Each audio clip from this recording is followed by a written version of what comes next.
Before I dive in, though, I wanted to take a few moments just to address the ongoing situation in Ukraine right now. Obviously, this is a very serious and terrible situation. I know I personally have felt very impacted by it, and I can't even imagine, the people in Ukraine experiencing this firsthand. I don't by any means pretend to be a foreign policy expert. I think we, on our side, obviously condone the actions being taken here. However, we obviously aren't experts in this space. That being said, I wanted to remind everyone to keep in mind our Ukrainian members in DeSo.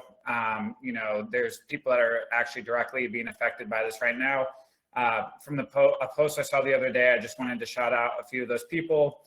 Brutal, Natalie Art, Yarrow, Malvina, Bafq, Shade Flowers, Zador, and then Julco. And I'm sure there's plenty of others. So I just wanted to say, keep in mind those people that are being directly impacted by this now.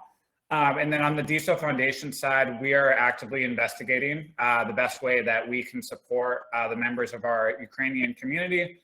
We've had 2 or 3 people reach out to us already with some different ideas on how we can do support.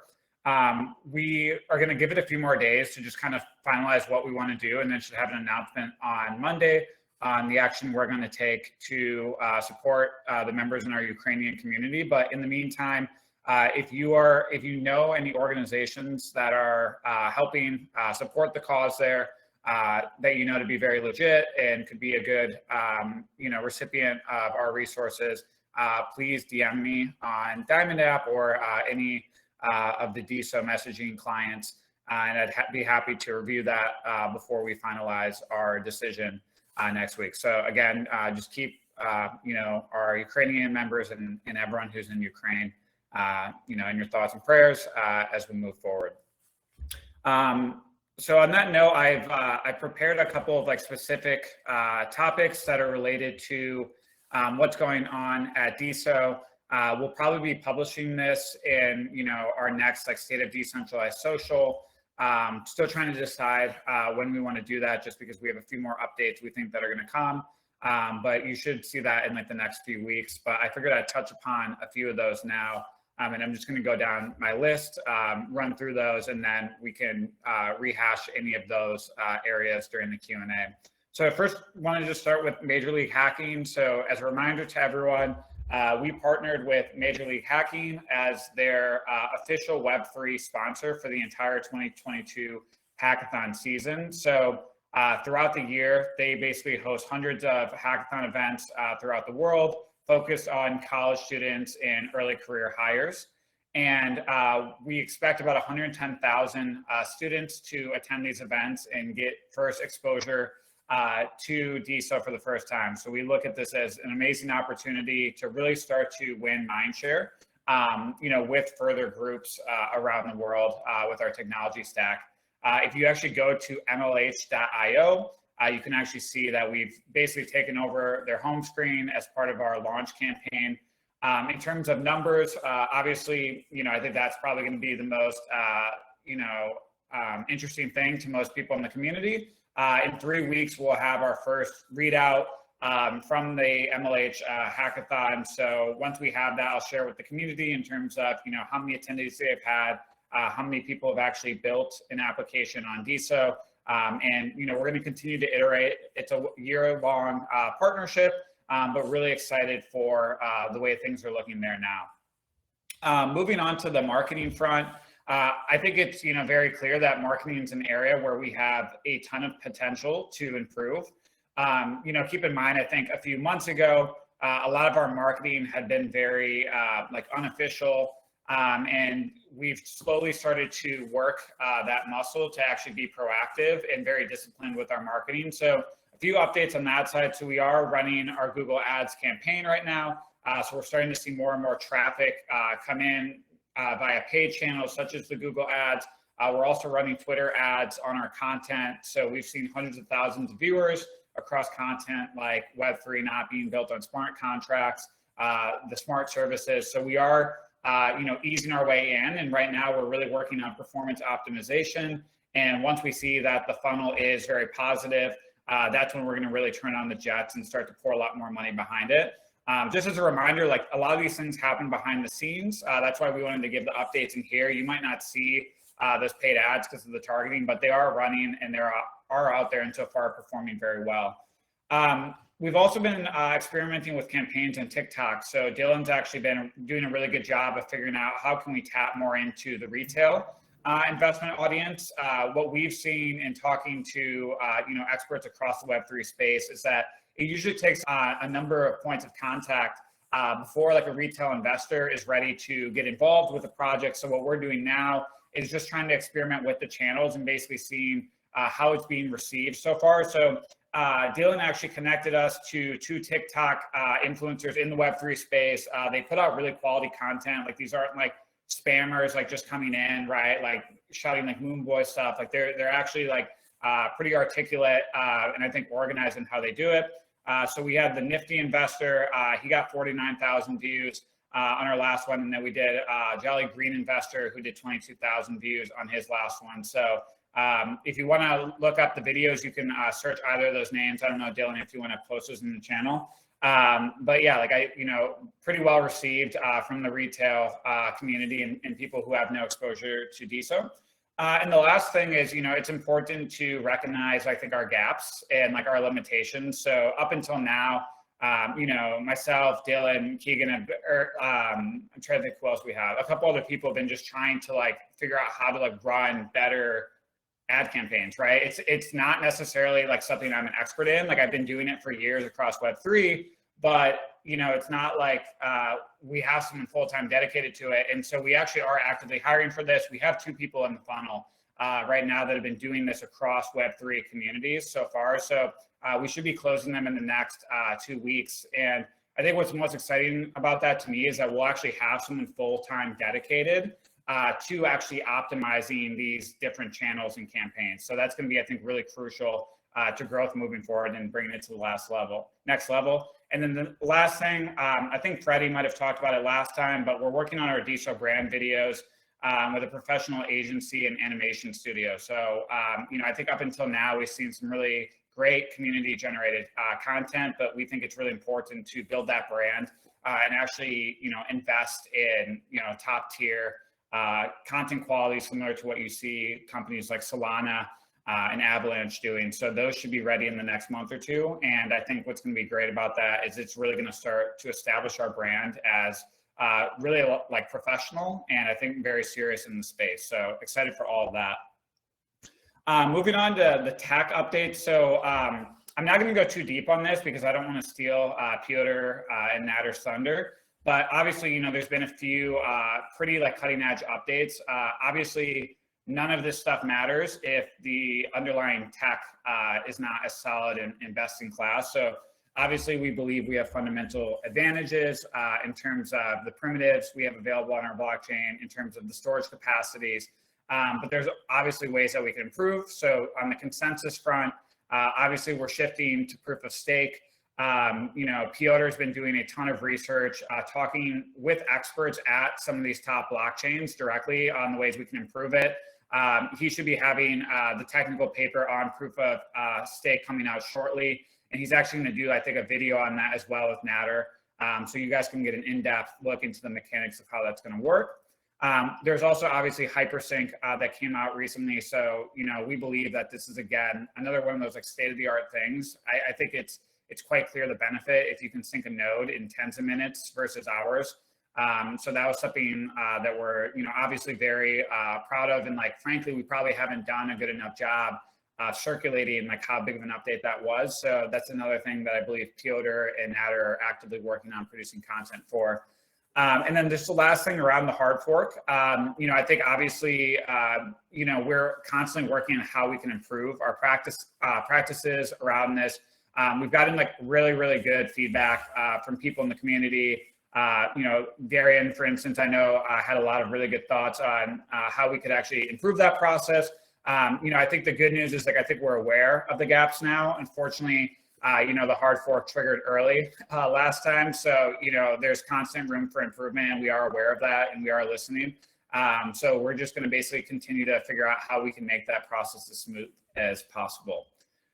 So just going to wrap up here with 3 kind of last buckets. So I think, DAOs is obviously something that's top of mind for everyone. So just at a high level, I want to say that like we firmly believe at DeSo that like 2022 is going to be the year of the DAOs. So if you read our last like blog post, having been in the crypto industry like for a few cycles now, what I've noticed is that a lot of the waves of development and adoption tend to be based around different primitives. So obviously, 2016, 2017, the fungible token standard on Ethereum led to this wave of ICOs, and that led to a lot of people, onboarding to MetaMask for the first time, companies starting, very quickly in that space. Obviously then in, 2020, but really in 2021, 2022, we're starting to see this like massive uptick in the adoption of non-fungible tokens or NFTs. And as a result, we've seen major players like OpenSea and like decentralized competitors like LooksRare start to take off. And we firmly believe that the next wave is actually going to be driven by DAOs. And, if you read the blog post, you can kind of see why we believe that it actually has the power to be the most compelling one yet. I think DAOs are probably like pretty widely misunderstood by a lot of people because like they're not like sort of like this single, sort of like data object like a fungible token or an NFT is. It's really like a collection of features that allow you to build a digital community working towards a mission and driven by a cryptocurrency. So it is multidimensional, but I highly recommend everyone read that blog post. I think the obvious elephant in the room around DAOs is, what the hell is DAO DAO? What's going on there? So a couple things from our side. So first off, yes, we're obviously aware of DAO DAO and have some level of involvement. Yes, we are very bullish that DAO DAO is going to solve for some of the biggest problems that we see in the ecosystem now. So I think the 2 most common things you'll hear people bringing up is like, A, how do we bring in more users? B, how can teams actually get the capital they need to build on our ecosystem and not have basically this bottleneck around the DeSo Foundation to make that happen? We believe DAOs can actually fix both of those things, and that's a reason why we're investing and leaning so much into it.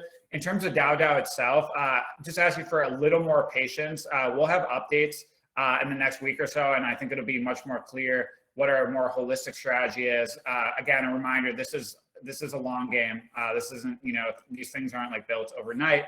And so, I'm sure people have a lot of questions around that, but just wanted to assure everyone that we are going to be giving updates shortly.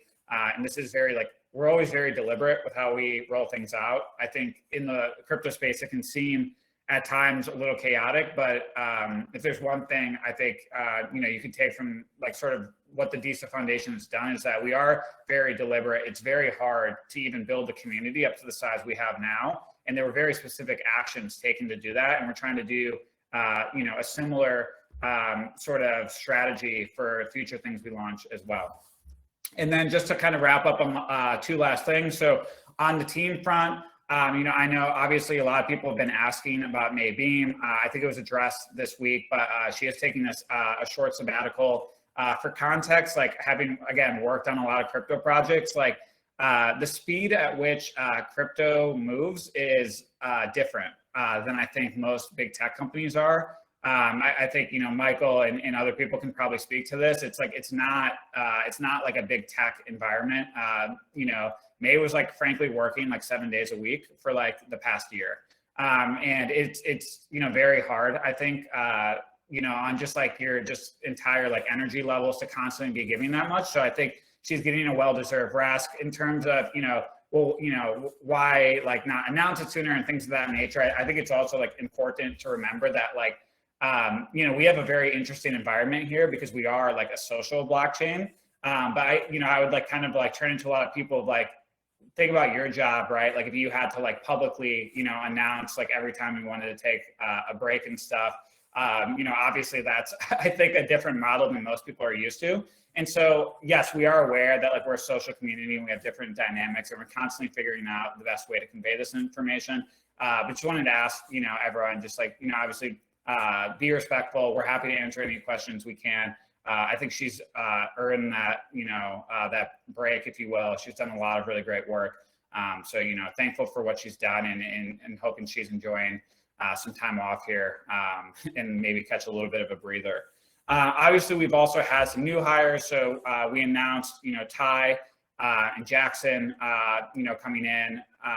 Ty obviously brings with him experience working in Solidity and like actually building on the Ethereum ecosystem, which was like one of the reasons we found him to be so compelling to come and lead this role, because part of, I think, DeSo having success moving forward is we have to be very clear with our narrative of how we pull in other talented Web3 and Web2 developers into the space. And then obviously Jackson, Jackson and I were on the same team at LinkedIn. He was a staff engineer there. He's had an opportunity to see how these social media companies work at scale, which I think is, really, really important. And then lastly, we actually have 2 new hires. One just started that we're going to announce next week. And then we have another new hire that I think is starting in 10 days. So excited to share both of those. And then lastly, I'll share these again on Diamond, but we're hiring for 2 roles. Obviously, the growth marketer is one role. And then we're basically going to hire someone to like oversee Octane.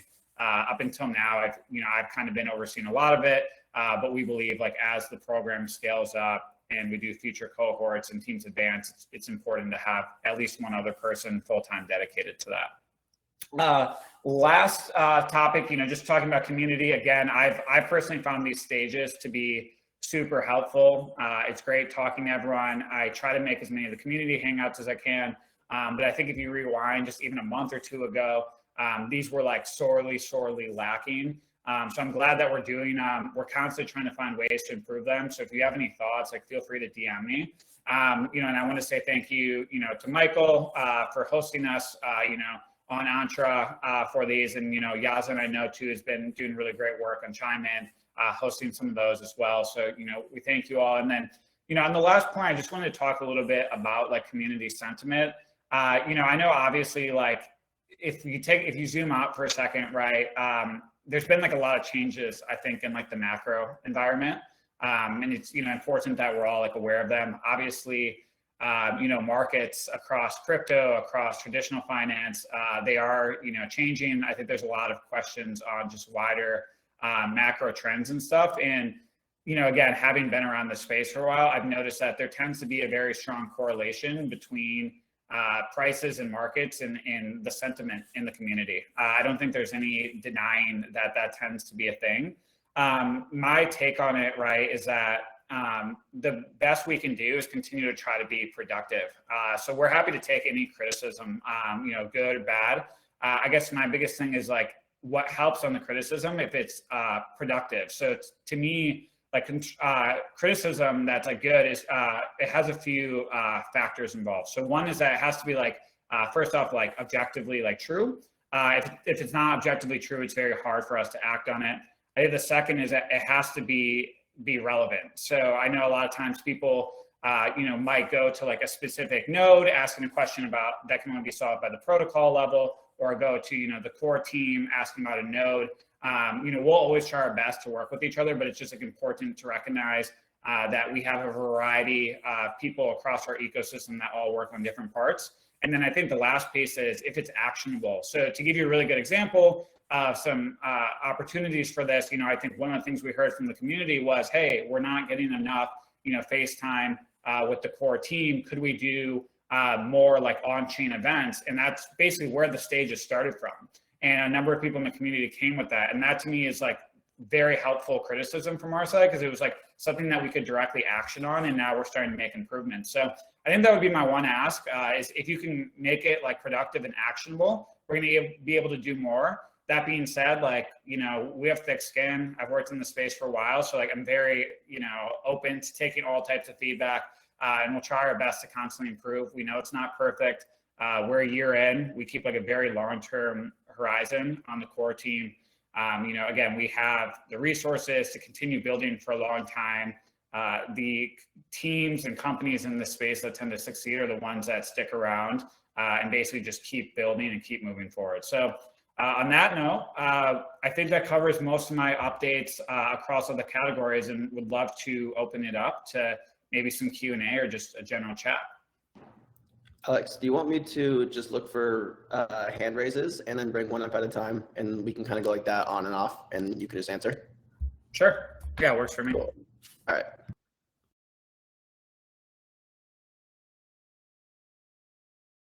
We shall start with Darian, the king. Okay.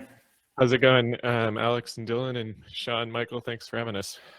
So I got a two-parter or two separate. So let's start with the ads campaign. You mentioned promoting tweets, and then also it sounded like search ads.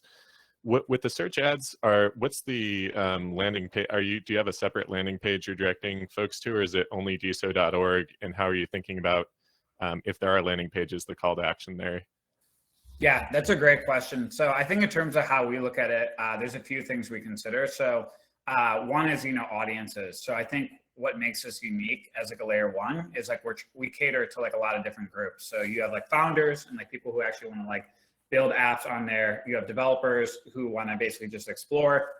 You've got users who basically want to onboard to the ecosystem and like see the apps. And then you have creators who can basically look to bring their content and their community over. So what we're starting to do is basically try to figure out how we can build like a funnel for each one of those audiences. So we're starting obviously with, like top of funnel on a lot of these with the paid as we continue to build out the assets. So to give you like a very tangible example, on developers right now, we land them on docs.developers.org, but that obviously isn't the highest converting thing, because I think today when you land on the docs, the first thing you see is this like really long, like 30-minute read, right? Like on the DeSo vision. And what we've seen from the data is like a lot of people don't get through that.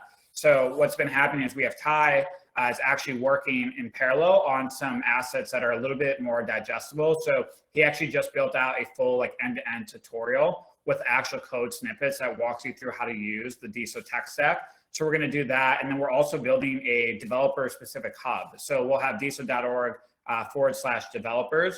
And it's going to have basically like a choose your own adventure type flow, similar to like what Avalanche and a lot of these other L1s do, where it's like you can say, okay, what do you want to do? Do you want to launch a DAO? Do you want to actually spin up a node? Are you interested in reading the developer docs? So that's kind of like where we're going now, is basically, obviously you have to optimize every part of that. Top of funnel, you have to make sure you're getting a good CPC. Right now, we're about like 30% over industry average, which is like good. But we're losing, I think, a lot of the potential by not optimizing that middle flow. And then I think the last part that's like a little challenging working on like our side is that, if you're like an e-commerce company, right, like selling sweatshirts, it's like very clear the end action you want to take, and it's very easy to track. It's a little harder for DeSo because, it's like, what is the end state there? Is it like getting someone on chain? Is it getting them like in our Discord?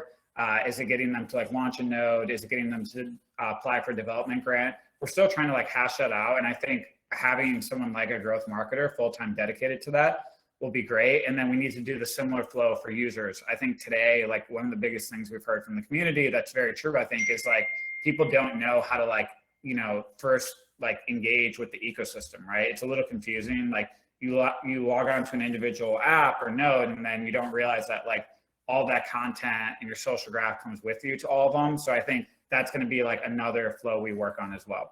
And then I think you had, one other question too. Yeah, so I think that covers it for the ads. I just wanted to touch on the DAO DAO situation briefly. And I know you don't want to talk a lot about it, but maybe just in context of, we had asked last updates to get a post about what was being built around DAOs. Maybe there was a reason you delayed that because, it kind of conflicted with, not wanting to reveal what DAO DAO is doing. Yeah. But maybe going forward, there's a better way to sort of indicate that something's being built, because I think there was mixed messaging on things weren't being built, right? So, and that was going to be left up to the community. So maybe you can just talk a few points about how you were thinking about that. Yeah, no, I completely hear that feedback. I think it's really important. And frankly, it's like an area I think we haven't been the best at. I know, for instance, there's been some teams in general where they were starting to work on something and they saw either another app on the ecosystem or the core team working on it. So just wanted to give a few thoughts at a high level. So first of all, having played around a lot in other ecosystems, I think it's really important to note that I think it's actually very good to have multiple like derivatives of each feature, right? Like I don't think like DeSo will be successful if like we only have one decentralized exchange, if we only have like one wallet provider, if we only have like one like, you know, Twitter type client, one multi-sig option. I think part of like decentralization is having a lot of alternatives. And I want to like make it clear, like we will like never like consider if the core team or like an Octane team like builds a certain feature, like that will never like prohibit us from investing or supporting in another app or team building that. We've like even seen that today where like we've, you know, BitClout obviously was like the first client that came out from the core team. And, you know, we've invested in like a number of, you know, similar like clients that are like Twitter clients, because we think it ultimately is better to have more options. In terms of like communications on like the DAO stuff in particular, so kind of like two levels to this. One is that like we have been, you know, like I think directly talking with a lot of the teams who are working on sub features. Part of the reason we haven't said like some of the things more like publicly is because some of those core teams themselves, they actually don't want it going out yet because they're still in development and they worry about like it leaking, or they're trying to do like investor pitches themselves. But I do agree, like from our side, we want to basically put out like a holistic roadmap soon. In terms of why we haven't done that yet, again, I think a lot of it just comes down to the nuance of like, we're constantly trying to like parallel path, like what is like our roadmap and like what are the things that like other teams are building. So again, it's a process. You know, I think I think it's like a little delayed, frankly, at this point. I've been pushing the team to do it sooner. But I think in the next week, we should have like a very like tangible update on some of these features coming out related to DAO tooling. And in parallel, we're going to continue to invest in other teams that are building stuff. And I think, you know, at the end of the day, if like there's 2 or 3 options for a feature, that's actually a good thing in the long run. I don't think it's bad. Yeah, I appreciate that. I tend to agree. We need choice, and I was just thinking about cannibalization and you just being transparent around what's being built and what's not. But I appreciate the answer. That's all from me. If someone else has questions, probably should raise your hand. So I know we're hearing about DAOs. Like, what about smart contracts? Are we going to see something from the core team regarding smart contracts or examples of smart contracts? Maybe like Mega Swapper. I know you mentioned. Is that coming soon or? Yeah, I'm assuming you mean like smart services. Yeah, sorry. Yeah, but it's actually like a really good point as well on that. So the short answer is yes. We're gonna have some of our first like smart services are gonna be rolled out in like basically the next like month or two. So we will have like direct basically use cases to show that, and we're also like working with some teams who've directly reached out on like wanting to launch some smart services as well, and are like directly consulting with some developers as well as some Octane teams. So yeah, some of the first examples of smart services will come out with that. I think it's also like important too, because, you know, I think from our side, one of the things that I think shows a lot of promise for the DeSo ecosystem is like working on a way to like basically build either like technical bridges or even just like more of like community focused bridges between other parts of the Web3 ecosystem. So I think at times we've almost been like a little like overly abrasive, and I've fallen into this camp myself where it's like, you know, we're so like adamant about like how we do things, but that being said, there still are benefits, right? Most of the you know, most successful DAOs are all on Ethereum now, right? And that a lot of that has to do with the fact that, you know, that community has done a lot of work to actually hash out a lot of the problems with it, right? Like Vitalik was talking about it all the way back in 2013 of this concept of a DAO. You know, how could that work out? And there's been a lot of tooling and things built around it. So, you know, we'll have some smart services involved that basically allow you to do operations between chains and also do things specific to DeSo. So short answer is yes, there's smart services coming as part of these rollouts. Great question though. Does anybody have questions in the chat? I'm scrolling through, I see no hands. This is your time to shine. I'll give another. Darren. Yeah, I'll give another quick one while we wait for another hand. So Alex, I think the other thing wanted to ask about was just if we have some sort of I guess view on, you know, like when Ty, right now he's working on the docs, when he'll start interacting a little bit more directly with the dev community and builders, and how you see his advocate role beyond just updating the docs. Yeah, great question. So yeah, so basically the way like we like to be completely transparent on the sequencing when Ty came in, we were basically like, okay, like where are like some of the biggest gaps, right? And basically where are the biggest gaps and which of those can provide like the most like leverage, right? Meaning like if Ty has a conversation with one developer, I think that can help a lot, right? Obviously for that developer. But if Ty like creates like a YouTube video about that specific problem that the developer is having, and then post that online, theoretically, you could have, 10, 20, 30 developers building on DeSo all get that. So in terms of when we were like actually prioritizing his work, the first thing we really like focused him on was like those like high leverage, like evergreen, so to speak, developer docs and content. So he basically finished the developer tutorial. We're actually going to be adding that to the website, I think later today, and then we'll be sharing out like how people can access that. And then he's working on revamping our developer docs because we went to the hackathons, and one of the first things a lot of people said was like, yeah, like all the stuff is here, but like it is so hard to get through it, and you can't even like copy and like paste text from our developer docs right now. There's just like so many issues like with just like basic low-hanging fruit. So once he finishes the developer docs in this tutorial, I think that's when he's going to shift into the more like one-off community outreach. We want him to start having like weekly technical talks. So he would do something like this, but like completely tech focused as well. So I would say at this point, like he's probably like 2 or 3 weeks away from like, he finished the tutorial, which is like item 1. And now he's like revamping the developer docs, which is item 2. So I'd say in 2 or 3 weeks, he'll probably start leaning into being very directly like one-to-one or like, these like sort of like one-off talks as well. Got it. That's helpful. I think starting at the high leverage stuff makes a ton of sense. Cool. Do you want to head to the next speaker? Yeah. Thanks for allowing me to ask a question. So this is more really an idea that just struck me because we were discussing growth ideas and shooting ads and running some promotions. So one of the growth ideas that I think we need to build into DeSo is of virality.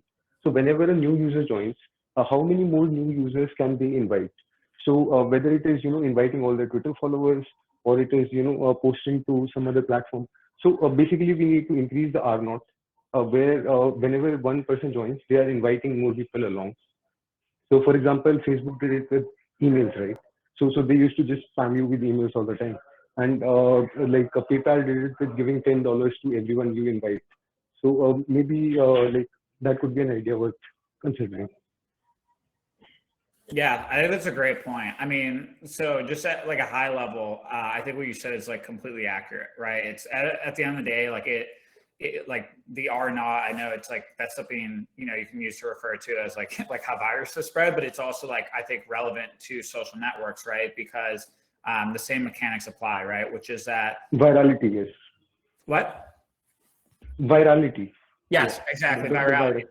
Yeah, and so that applies to digital as well. And so I think your point is very like it's objectively accurate, right? Which is that if each person brings less than one person, it effectively stops growing. And if each person brings like over one person, right, then you have like viral growth there. So short answer is like, I agree, like the mechanics aren't built right now. We've seen a lot of like different apps and nodes starting to experiment with this now. So I know Diamond has tried like the referral program. I know that I've been seeing like a lot of the apps like that are even like still pre-launch, like Stories is doing a lot of like really cool stuff around like giveaways and how do you bake incentives in to the system. So, I think with all of these things, like the key is that, yes, it's important to have growth, but the biggest problem that I think I've seen across like the DeSo app ecosystem is retention, right? Like, it's not like we haven't like gotten a lot of people like into our ecosystem. We've had over 400,000 creator accounts, but I think the retention is what's been lacking. And if you look at what we have retained, right, it's that we've created what I consider like a micro community. We have like one really active community on DeSo, and that's the DeSo community, right? And so I think the question is, okay, how do you move beyond that and grow bigger? Because I think that's what we all want to see. So, there's kind of like two ways to do it. One is you can take more of like a micro communities type approach. So if you look at Discord,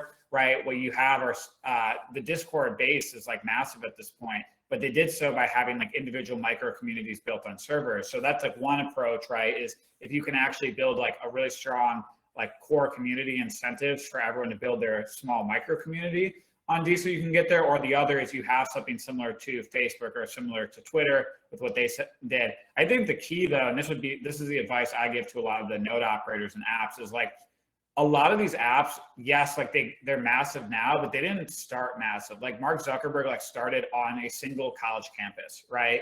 And even when he went beyond that college campus, he stuck with college campuses and basically built up a lot of these micro communities. And then once he had enough content and session liquidity, that's when you can start to build like a lot of these other viral factors and loops in. So yeah, I think the short answer is you're 100% right.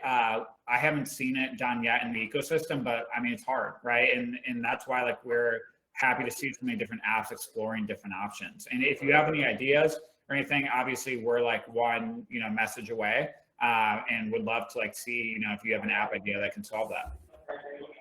Yeah, definitely. And I really like your idea of micro communities because, that also generates engagement, which helps with long-term retention as well.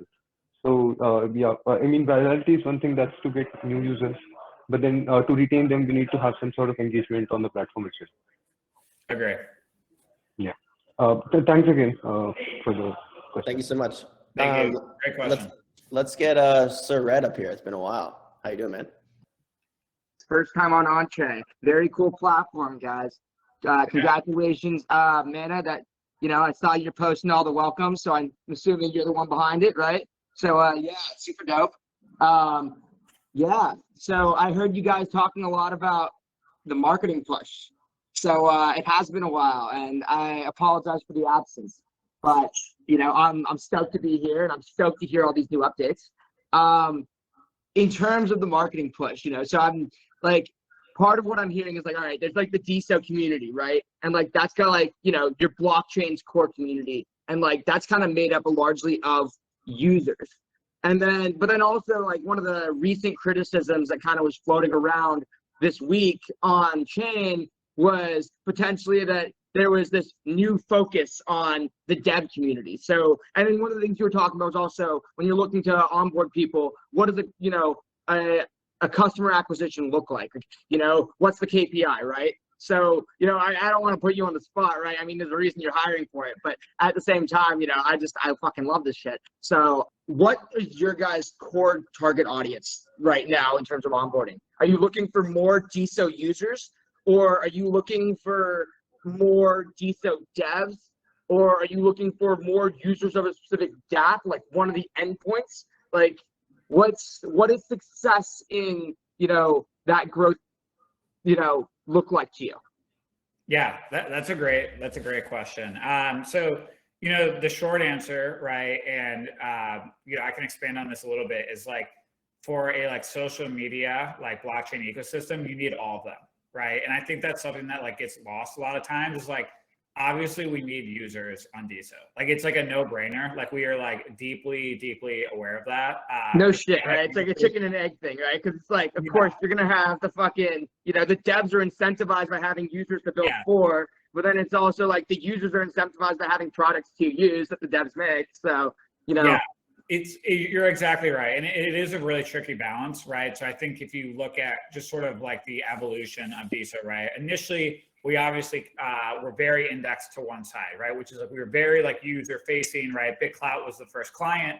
A lot of the effort and energy was being put into the users and all of that. And, I think there was a shift, right? In the past couple of months of saying, look, it's hard for one team to like solve for every use case, right? Like, we all use a bunch of different apps.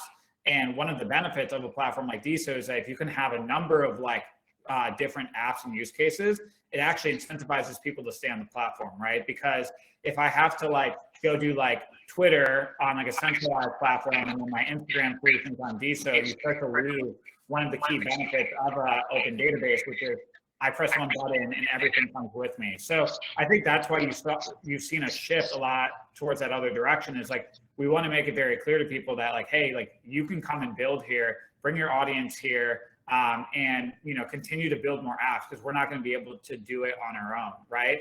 And so I think, part of the reason why you've seen such like a focus on developers and like founders is like historically that wasn't there. And I think that's like very easy to forget that like there was like long periods of time where if you were a developer or you were like a founder, like there was literally nowhere for you to go and ask those types of questions. Like you could try on chain, but like a lot of times they would go unanswered.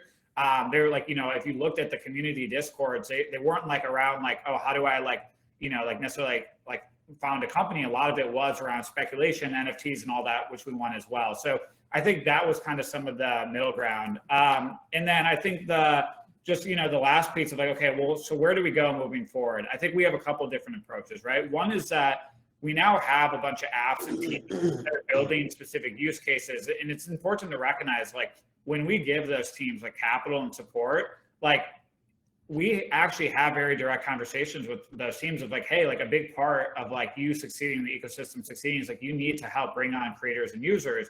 The question is, and I brought this up before, is like, is it better for, like Natter or myself to like go like allocate capital to like NFT creators when we're like, not as tapped in maybe to that space? Or is it better to have, Polygram or NFTZ, using some of that capital to actually run campaigns to bring on creators and artists, or to attract users and all that. So that's kind of what we've been doing now. That being said, that doesn't mean that like we aren't like open to shifting and pivoting, right? Like we pivoted before. I think the benefit that startups have is that they can pivot, right? So if we're constantly monitoring this, right? And like we're aware if like the users aren't moving. If those aren't moving, like we can pivot on a dime and start to put more resources into getting users in. So it's a really great question. Like, to be clear, we need all of them. Like, we don't by any means think we can succeed without users or creators. And like, if we have to like adjust the strategy and lean back into it, we will.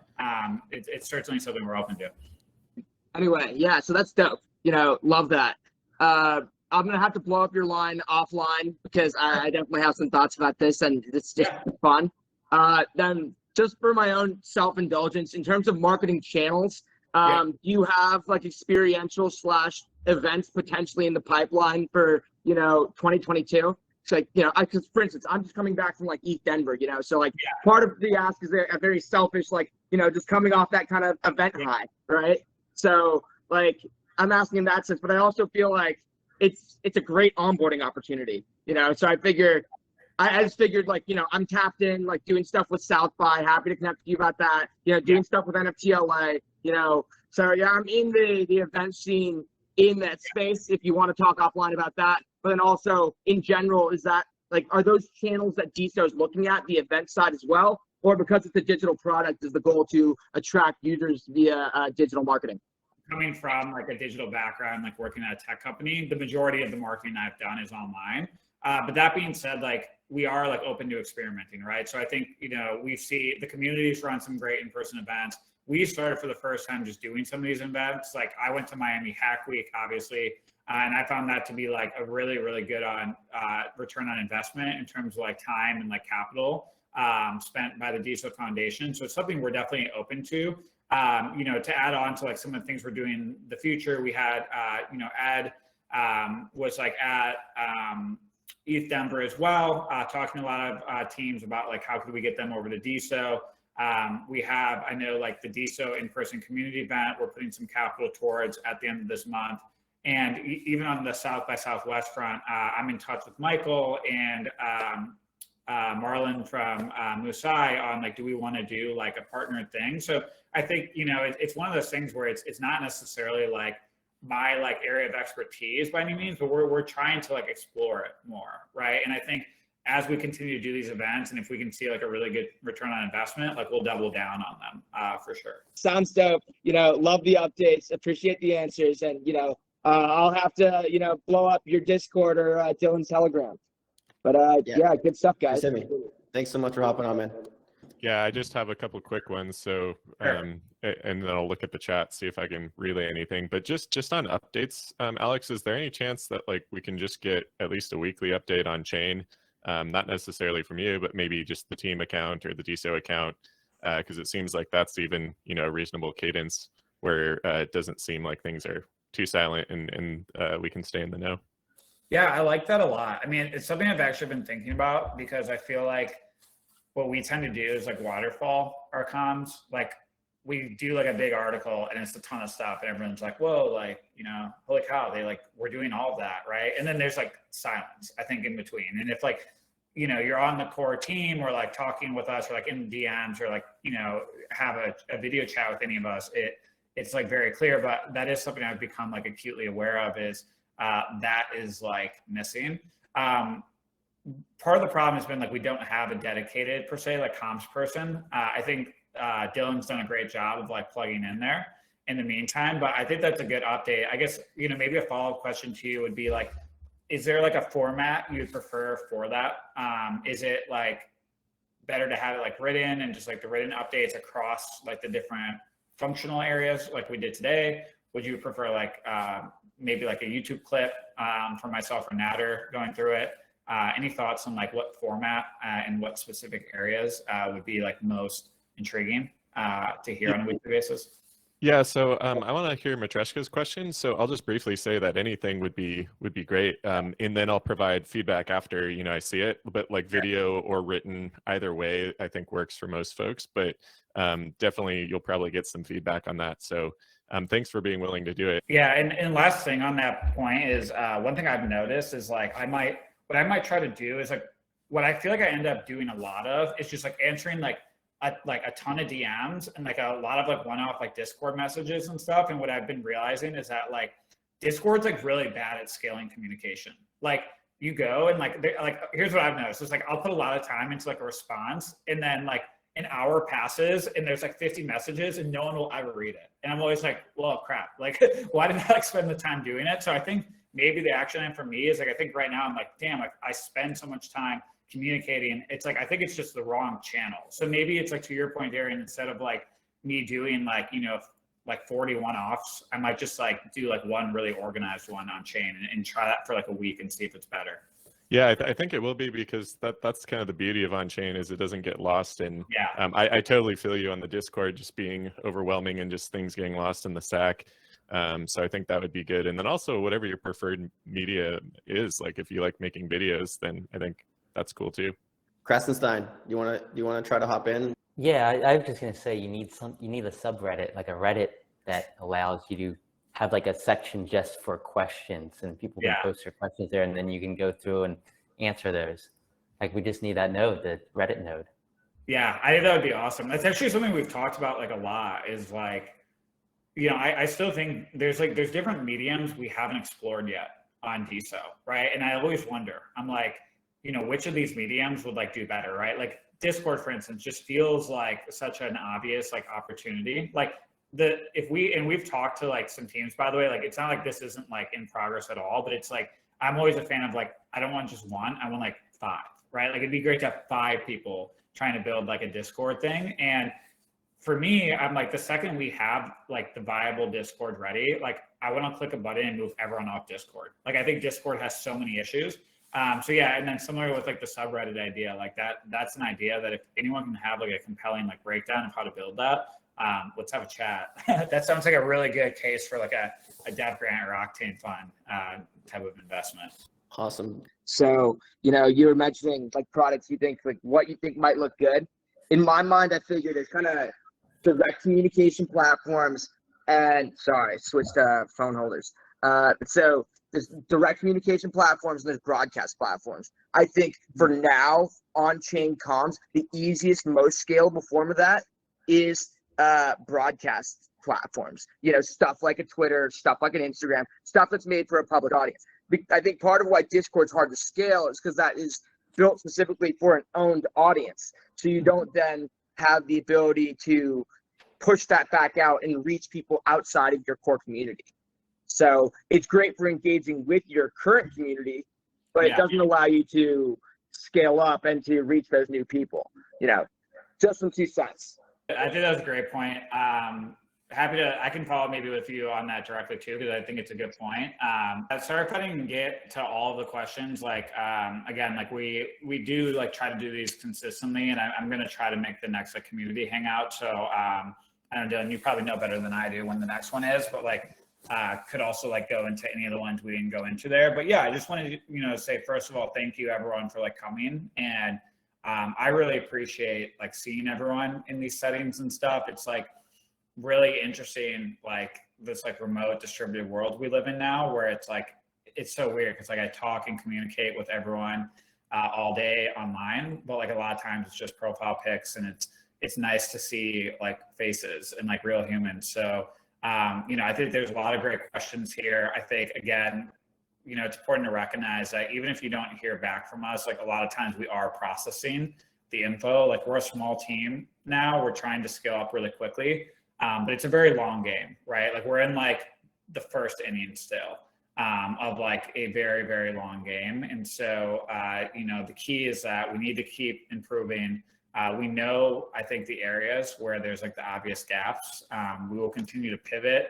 I think it's, you know, important not to lose sight of what we've already built here together. Like the fact that, you know, we already have so many apps that are up, the fact that like we can even get a community event like this together, right, on a Friday, it's impressive. And it's something that we shouldn't like ever lose sight of. I know I don't ever lose sight of it.